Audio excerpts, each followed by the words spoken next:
ایک تفسیر اصلاحی نام کا ایک شخص گزرا ہے، امین الدین اصلاحی ہے، اس کا نام ہے تدبر القرآن. یہ 15 پاروں تک مودودی ہے، ہول فول لکھتا ہے. 15 پارے کے اخیر میں مولانا مودودی سے برت کیا ہے، ان کو چھوڑا ہے، پھر آگے اللہ کا قرآن لکھا ہے. 15 پارے تک تو جماعت اسلامیہ اور ترجمان اسلام کی خدمت کی ہے، قرآن کی نہیں کی. امین اصلاحی بہت بڑا ذخیرہ ہے. تدبر 30 جلدیں بڑی بڑی. کہ عجیب بات ہے کہ ہمیں مناسبت نہیں ہے، دیکھنے سے دل پر سیاہی آتی ہے. مولانا مودودی نے بھی تفہیم القرآن 5 جلدوں میں لکھی ہے. اس تفسیر کا مقصد قرآن کی خدمت نہیں ہے، بلکہ انبیاء اور صحابہ اور قرآن کے ماہر علماء کے خلاف عوام کو جرأت کی دعوت دینی ہے کہ ان کو برا بھلا کہنا جائز. معاذ اللہ، استغفر اللہ.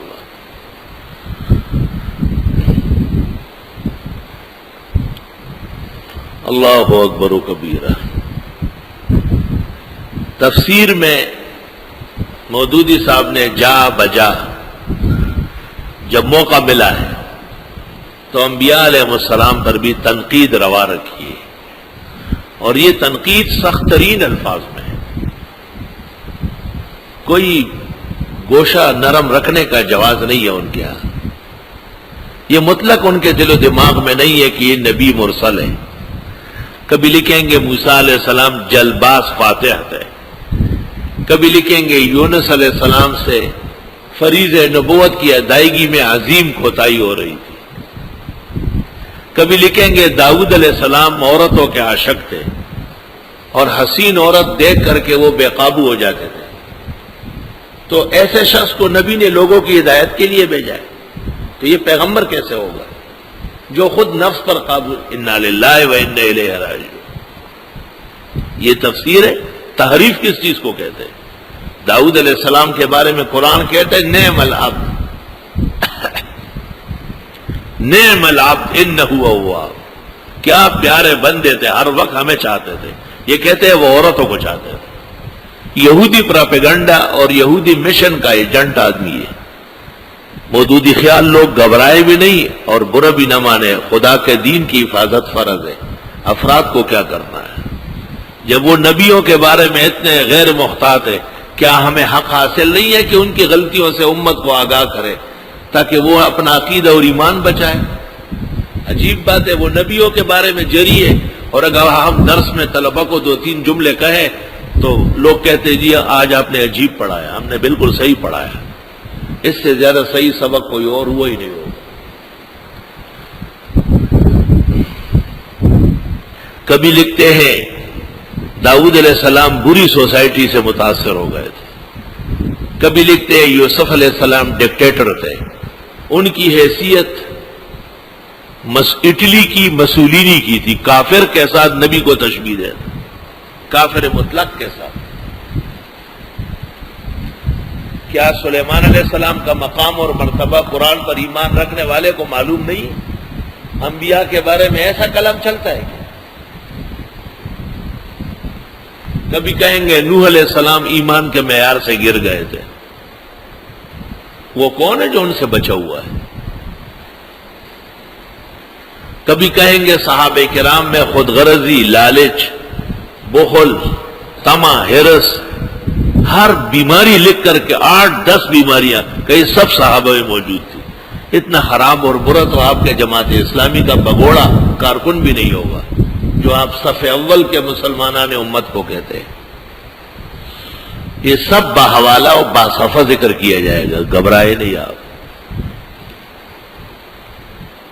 بہرحال تفہیم القرآن اسلام کی خدمت کے بجائے دشمنان اسلام کو تیز تلوار اور چھرا دینے کی ایک حربہ ہے جس سے امت کے اکابر انتہائی ناراض ہے.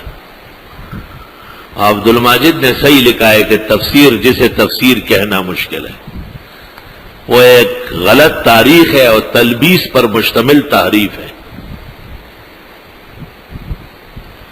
بعض لوگ کہتے ہیں کہ انہوں نے کتابوں کے حوالے سے کہا ہے، تو کتابوں کے حوالے سے کہا ہے، لیکن قول کس کا ہے؟ ان تتبعون الا رجلا مسحورا، تم نہیں پیروی کرتے ہو مگر ایک ایسے شخص کی جس پر جادو ہوا ہے۔ یہ کفار کا قول ہے، فرعون کا قول ہے۔ ان کتابوں سے لیا ہے جن میں اور لوگوں کے غلط اقوال تھے، ان غلط اقوال کو صحیح مقام پر نقل کر کے تلبیس ابلیس کی گئی ہے۔ خلافت و ملوکیت اور تجدید و احیاء دین اور تفہیمات اور تفہیم القرآن، اور یہ وہ کتابیں ہیں جن سے امت کو نہایت صدمہ پہنچا ہے۔ آپ نے سنا ہوگا یہ جو جماعت کا امیر ریٹائر ہوا، قاضی صاحب ہمارے، یہ قرآن شریف کو الہامی کتاب کا، آپ کو پتہ ہے الہامی کا لفظ یہ مرزا کے الفاظ ہے۔ قرآن الہام نہیں ہے، قرآن وحی ہے۔ الہام کیا ہوتا ہے؟ فَأَلْهَمَهَا فُجُورَهَا وَتَقْوَاهَا، الہام کا پہلا مرحلہ فسق و فجور ہے۔ الہام تو دلیل ہی نہیں ہے، الہامی کتاب۔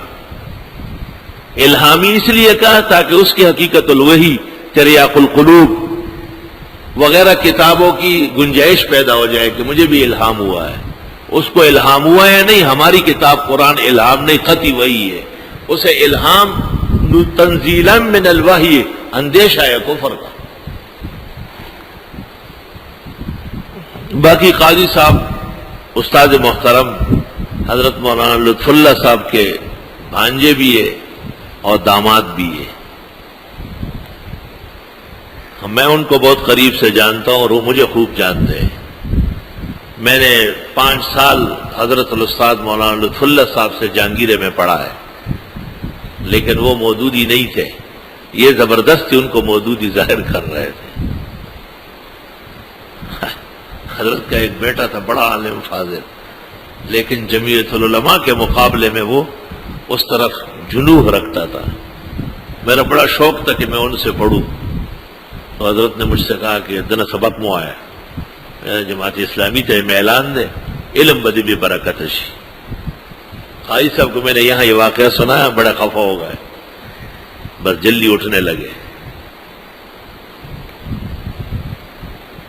اللہ اکبر و کبیرہ۔ ہمارا ان لوگوں سے کوئی سیاسی اختلاف نہیں ہے، دلیل و برہان کا ہے، اور وہ حق حاصل ہے ایک عالم کو کہ وہ جن جن مواضع اور مواتن کو مفسدہ سمجھتے ہیں ان سے آگاہ کر لے۔